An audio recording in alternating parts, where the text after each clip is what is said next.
"Hands where we can see them now," shouted the agent through the loudspeaker, guns aimed straight at the small fishing boat. Benjamin slowly raised his calloused hands, his expression calm, eyes locked on the nervous officers jumping onto his vessel, trampling over his fishing gear. "Is there a problem, officers?" he asked softly. "Search everything," ordered the team leader. Benjamin stood still, feeling their suspicious stares as they tore through his belongings. What none of them could have guessed was that within minutes they'd all need to get off that boat fast. Let's dive into this story. Every morning, Benjamin Wilson walks down to the small dock near his home on the Florida coast. A simple wooden structure painted white, though it used to be blue 2 decades ago. At 79, he follows the routine he chose for himself. As he sips his coffee, he checks over his fishing gear. Then he starts up the engine of his boat, a well-kept 1987 Cray with the name Mary painted on the side. To the neighbors, Benjamin is just a retired fisherman, polite but quiet. He doesn't own a cell phone. He doesn't have a computer. He doesn't watch TV. He's lived alone ever since Mary passed away 8 years ago. His only company are the seagulls that recognize him from afar and the fish that dance around his hook. That man chose silence, and silence chose him back. What Benjamin truly enjoys is fishing. Almost always in the same spot, where the water has just the right color to calm his soul, where for a few hours he can forget the weight of the memories he carries. And of course, it's also where the fish never failed to show up. That morning, Benjamin was just about to hook a mangrove snapper, one of the biggest he'd ever seen. That's when, out of nowhere, a Coast Guard ship pulled up so close that his small boat rocked hard from the waves. "Hands where we can see them now," shouted the agent through the loudspeaker, guns aimed straight at the little fishing boat. Benjamin slowly raised his calloused hands, his expression calm, eyes fixed on the 3 nervous agents who jumped aboard and spread out, trampling over his fishing gear. All he could think about was the mangrove snapper that had just gotten away. "Is there a problem, officers?" he asked gently. "Search everything," ordered Petty Officer First Class Jones Smith. Benjamin stood still, feeling the suspicious stares as they tore through every inch of his boat. "Papers?" one agent asked. Benjamin slowly pointed to a small compartment near the helm. One of the agents yanked it open, spilling papers and a laminated map of the area, until he finally found a wallet holding the boat's registration and Benjamin's fishing license. Petty Officer Smith examined the documents with suspicion. His eyes scanned every line like he was searching for a mistake. "Benjamin Wilson," he read aloud, then looked up. "What exactly are you doing out here, Mr. Wilson?" "Fishing." The youngest agent, Walters, laughed out loud. "Fishing, huh? Sure. A boat like this is perfect for hiding contraband." Another agent kept searching the compartments.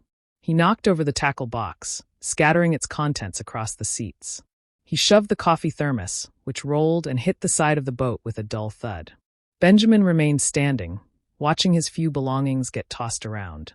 His fishing rod was thrown aside. The photo of Mary, which sat on the dashboard, fell onto the damp floor. "We received an anonymous tip," said Petty Officer Smith, leaning in close to Benjamin's face. "Precise intel. Illegal weapons. Exact coordinates. Specific time." His voice carried a quiet accusation. "Strange coincidence, you being right here, right now. Tell me the truth. Were you hired to smuggle firearms?" "I already told you, officers. I was just fishing. I'm always out here." But Smith wasn't ready to let it go. "Keep searching. Small arms could be hidden anywhere." The agents ramped up their search. They pulled up seats, checked under the console, inspected every inch. Benjamin watched in silence. His eyes didn't show anger. They didn't show frustration. Only a deep, quiet patience, as if he had seen worse, much worse. As if he knew the truth always finds its way out, sooner or later. "All clear, Chief," Walters finally reported to Smith. Benjamin's calmness felt suspicious. In his experience, innocent people usually get nervous during a search. They ask questions. They protest. They demand explanations. Benjamin did none of that. What Smith didn't know was that Benjamin had already been through real interrogations. The kind where enemy soldiers tried to extract information using methods no one could imagine. Now, gently swaying on the waters of the Florida coast, surrounded by agents who were humiliating him without even knowing who he was. Compared to that, this search felt like a simple misunderstanding. "Let's run his ID again," Smith said, grabbing the radio and calling the base. "Command, this is Operation Neptune. I need a full background check on Benjamin Wilson, age 79. Confirm any prior records. Smith spoke into the boat's radio, reading off Benjamin's information while the other two agents finished their fruitless inspection. A voice crackled back through the radio. Copy that, petty officer. Running database check now.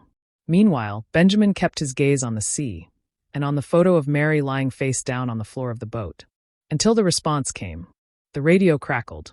The voice of the base commander, deep and sharp, cut through the silence like a lightning bolt. Petty Officer Smith, step away from Mr. Wilson immediately. And apologize. Smith frowned. Command, say again? I didn't catch that. You've boarded Captain Benjamin Wilson, a decorated veteran of the United States Navy. Recipient of the Medal of Honor and the Navy Cross for acts of valor during combat operations in the Mekong Delta and Saigon, Vietnam. The radio went silent for several long seconds. Petty Officer Smith looked at Benjamin, his expression now completely changed. Furthermore, the voice continued. We've just been informed that another team intercepted the correct vessel. Your GPS coordinates were off. The actual target was south of your position. The boat carrying illegal weapons has been seized. 3 suspects are in custody. Smith felt his stomach drop. A simple coordinate error. They had boarded the wrong man. And not just any man, a war hero. Petty Officer Smith swallowed hard. The arrogance from just moments before dissolved into deep embarrassment. Mr. Wilson. His voice was now respectful, almost a whisper. Aye. We had no idea.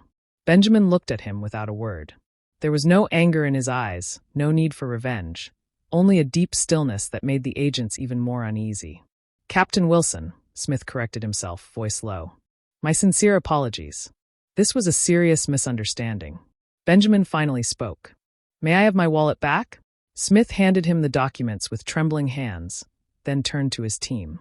Let's go. Put everything back the way it was. Benjamin was alone once again. He calmly reorganized his fishing gear, checked his rod to make sure it wasn't broken. As if nothing had happened, as if humiliation and recognition were just waves passing by. The sun was beginning to set. Benjamin started the engine and headed back home. The sea wasn't right for fishing anymore. The next morning, a car pulled up at the dock behind Benjamin's house. Petty Officer Jones, Smith, stepped out alone. Benjamin was prepping his boat for another day of fishing. He saw Smith approaching. Captain Wilson, may I have a word with you? Benjamin kept checking the gear. Yesterday was inexcusable. You know, my grandfather, he also served in Vietnam. Benjamin didn't respond.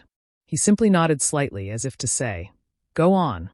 His name was Elroy Smith, corporal in the 3rd Engineer Battalion. Short guy, stubborn, always had a cigarette tucked behind his ear. I grew up on his stories, Jones said, a soft smile in his eyes. He made me promise, even as a kid, that if I ever served, I'd do it with respect. Yesterday, when I boarded your boat and treated you the way I did, if he were alive, he wouldn't have stood by me. I think I forgot what really matters. Benjamin stopped coiling the ropes and looked at Smith. It was a mistake. Mistakes happen. What matters is what we do after them. The simplicity of the response hit like a punch to the gut. Smith felt the weight of those words, the quiet grace of turning humiliation into a lesson. I don't know many people like you. How can you forgive so easily? Anger is heavy, Benjamin said. I've carried too much weight in my life. Now I choose to carry only what's necessary. Benjamin finished prepping the boat. Smith helped him push it into the water. Mind if I come along today? Hop in. I've got an old rod to spare. Just remember, you owe me a mangrove snapper. The engine hummed softly as the boat headed toward the usual spot. Smith watched how Benjamin handled the vessel, precise, efficient movements, a deep understanding of the currents and winds. How many years fishing here? Smith asked as they dropped anchor. 22. Benjamin handed him an old, well-maintained fishing rod. My wife used this one. Smith took it with reverence. Benjamin showed him how to prep the line, tie the hook, and choose the right bait. They cast their lines at the same time. A little over an hour later, a small fish bit Smith's line. He pulled with too much excitement. Easy, Benjamin instructed. Let it fight a bit, then pull slow. Smith followed the advice. The fish came up with little effort. Let it go, Benjamin suggested. Why? Too small. Needs to grow. Smith released the fish, which disappeared into the clear water. That fish is just like us, Benjamin observed. We all need to grow a bit more. They kept fishing and talking until the sun fully disappeared behind the horizon. That day, they didn't catch anything else, but both men knew they weren't out there for the fish. What Smith learned that day, only the sea heard. The sea that holds all secrets. If you enjoyed this story, click the like button and subscribe to the channel so you don't miss the next story, especially 4.